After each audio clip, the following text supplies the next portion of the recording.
Bonjour chez vous. Bon, aujourd'hui, je vous propose de faire un petit tour des laitues que j'ai déjà au potager. Je m'apprête en fait à planter des pains de sucre.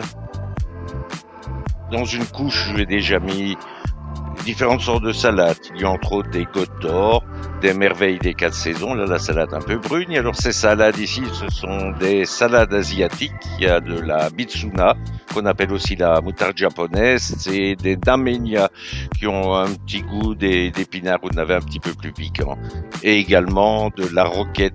La mitsuna, la damenia et la roquette, en fait, font partie toutes de la famille des brassicacées, c'est-à-dire les crucifères. Donc la même famille que les choux. Donc vous voyez là les pains de sucre qui sont dans les pots et que je vais planter. Alors le substrat dans lequel je le plante, c'est vraiment c'est une butte à l'envers, je vais dire. Sur cette butte-là, qui est composée uniquement de cailloux et de petites pierrailles, j'ai creusé un trou que j'ai rempli de compost, de terre, de bois, de terreau également. Donc c'est quelque chose de très productif. Et alors, après les avoir plantés, bien entendu, il faut arroser copieusement. Et pour les booster au début de leur croissance, moi, je les arrose avec de l'urine diluée à 5%, ce qui est un excellent engrais naturel et gratuit.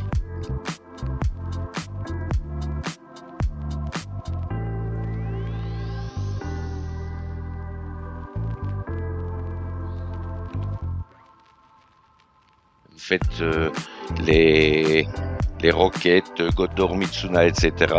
ont été semées le 20 du 3. Je les ai semées dans des mini-mottes à l'intérieur de la maison. Et puis, je les ai repiquées directement dans le jardin. Donc, j'ai repiqué les mini-mottes le 8 du 4, début avril. Par contre, pour les pains de sucre, là, je les ai semés le 9 mars. Et le 23 mars, je les ai repiqués dans des godets de 10 cm. Et donc ici, que j'ai gardé, ces godets de 10 cm, je les ai gardés en serre froide. Et maintenant, bon, je les repique dans ma couche. Ma couche que je protège tous les soirs avec un plastique. Moi, j'utilise maintenant un plastique très épais qui en fait est du plastique de serre.